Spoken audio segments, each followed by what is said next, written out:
Hi everyone, it's Roger here from What's on DisneyPlus.com with the weekly Q&A video. Now these are questions that have been submitted by YouTube channel members and also by Patreons. But before we go any further, make sure you do hit that subscribe button to keep up with the latest Disney Plus news. So every Sunday I do one of these videos where I answer questions from Patreon and YouTube members, which you can join from as little as $2. So you can either hit that little join button if you're here on YouTube, or you can head over to patreon.com/whatsondisneyplus.com. So these questions are all over different things, and it's important to note these are my own opinions. Sarah on Patreon asks, do you have any predictions for the Mandalorian Season 2 based on the trailer?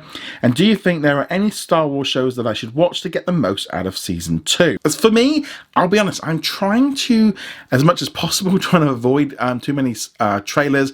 I have watched that first one, but if they start releasing lots of ones coming in, I'm probably not really going to actually watch them because I kind of want to go in blind. I obviously know a little bit about what's going on with the characters and stuff, but I'm trying to be as blind as I possibly can because I want to experience it. I'm going to be there on Friday mornings when they drop and watching them the second they drop in so I can avoid spoilers. As far as where they go with it, I really don't know. Obviously, we've got like characters like Ahsoka and stuff. Now, you mentioned other things to watch. Now, Clone Wars and Rebels are going to be a big part of the upcoming season. We've seen things like Ahsoka Tano, we've seen the Darksaber, and I think generally if you could jump in and watch some of those Clone Wars ones. Now, if you're only going to watch a few things, you know, you'll find some lists on like StarWars.com about maybe like the best episodes of Clone Wars to watch or the best Rebels ones to watch. I think like Clone Wars personally, maybe just watch that first initial movie. There's like a movie version that's about an hour and a half long. Watch that one first, and that will kind of introduce Ahsoka to you. Obviously, things would come along, and the whole Darksaber thing, there's a whole storyline with that. And you aren't, unless you want to start now and kind of plow through them all, but you will find some lists on like StarWars.com where they kind of highlight the most important stories to watch.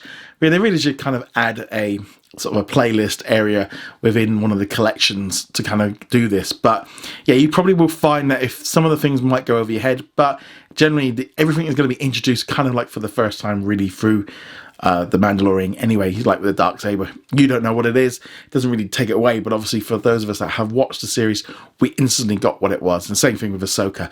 But I would definitely recommend going in and maybe kind of watching the main movie would be the main thing, and even just maybe just the first couple of episodes of Rebels or something like that, just to kind of get your gist of maybe where they're going. But yeah, those lists are, there's a lot of episodes of Clone Wars and Rebels that you probably don't need to watch. There's just a few big ones. I wouldn't jump necessarily straight into the finales because you're going to miss a lot of the context, but that'd be what I recommend. Lauren on Patreon asks, do you think Falcon and the Winter Soldier will come out after WandaVision, since Disney confirmed WandaVision for 2022? And when do you think we'll get a trailer?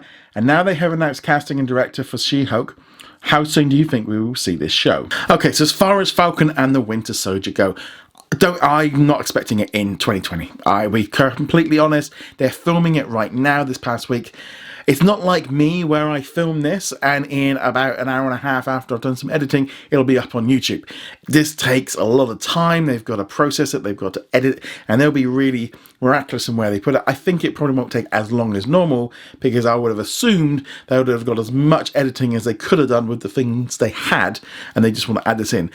I think we're going to see this after WandaVision. I wouldn't be too surprised if it's maybe early next year, maybe sort of late spring, because they're going to want people to subscribe. I think the whole idea of it arriving before Black Widow and all the rest of it, and what original plan anyway. Yeah, I'm not expecting it this year. As far as WandaVision, I maybe think the Investors' Day we might see a little bit more of WandaVision, but they'll be waiting until at least Mandalorian is out.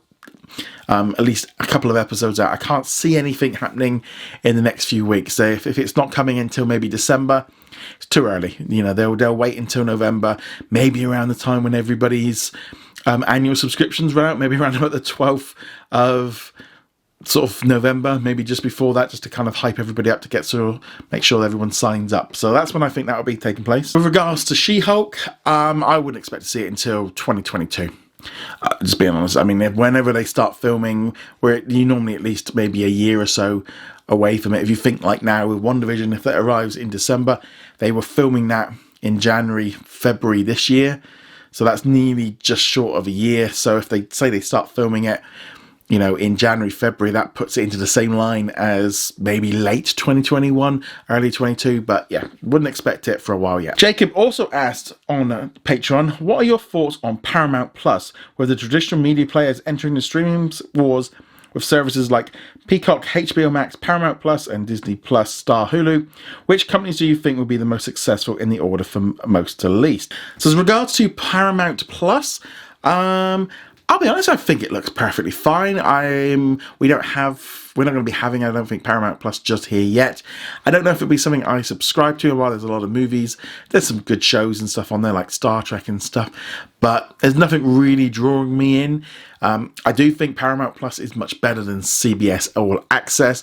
Paramount, to me, has a bigger name because CBS means absolutely nothing. We've got a few channels on Sky with CBS, and it's just repeats. So CBS doesn't have a brand internationally, whereas Paramount is much more well known. So I think that one's pretty good. As far as where they're all going to slide in, I think the trouble is, again, is like internationally, like in America, that's going to be very different. I think they're all going to do very well because they've all got massive catalogues.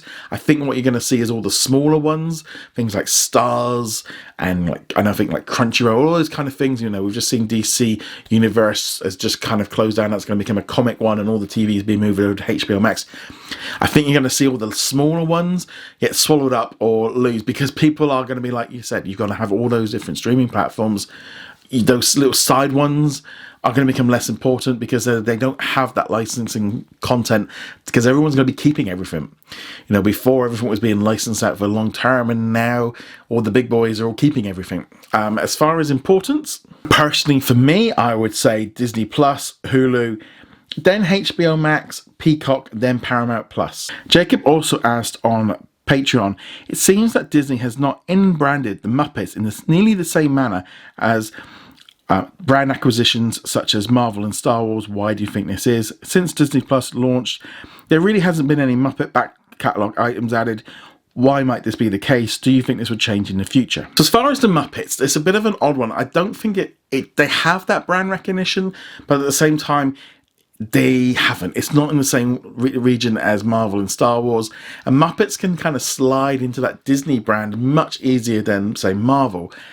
And as far as why they haven't used it as much, a lot of it with Disney Plus comes down to licensing. Like Sony owns some of the rights. I think some of the Muppet Show, some of it might be the music rights, and they've got to edit them. Maybe also make sure they're all up to high quality television to get them onto Disney Plus. Don't know. There's probably a lot of legal reasons. Who owns them? We don't really know.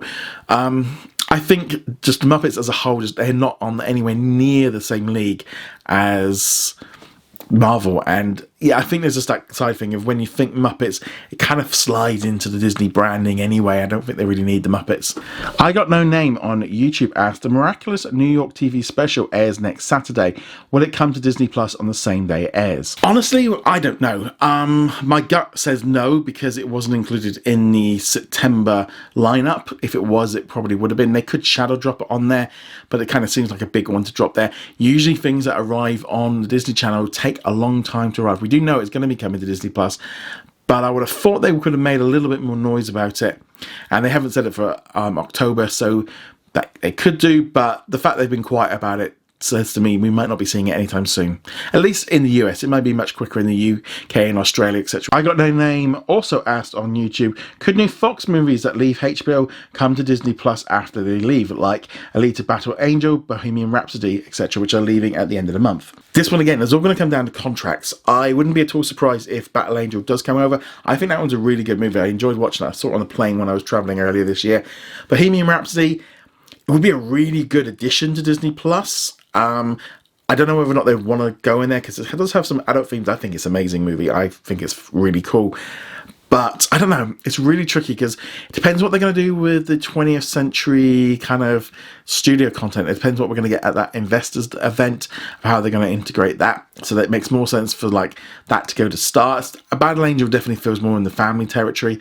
So I think that one will turn up eventually. And finally, Joshua on YouTube asked, there appears to be a lot of programming in production, especially in Marvel and Star Wars arena. How about giving a brief update as to what is currently in development? Well, with regards to what's actually in development, there is so many different things that we've heard about over the past few months. It probably would, as far as going through and making a list, it would be quite a lot, and it's probably be something I could have a look at doing. The trouble is, as well, is COVID has kind of thrown all of the stuff into the air because we don't know what's happened with it. You know, there's not been a lot of communication. Obviously, there's a lot of noise around like the Falcon and the Winter Soldier, but we don't really hear much about what else has been going on. You know, a lot of stuff going on behind the scenes, a lot of Zoom calls, etc. So there is a lot of different shows in kind of the run, but I think COVID has just thrown all of their planning. So whatever maybe stories I was writing back in January, February, December last year about new shows and stuff, but yeah, things. I mean, for example, Meet the Chimps. You know, we were reporting about this, I think last year or earlier this year about it coming in the summer, and now it's been pushed back to October. You know, that is probably no doubt a thing about COVID, why that got pushed back. On Point is another one, which is going to be a new ballet school show that's coming to Disney Plus. We remember talking about that one nearly a year ago, probably.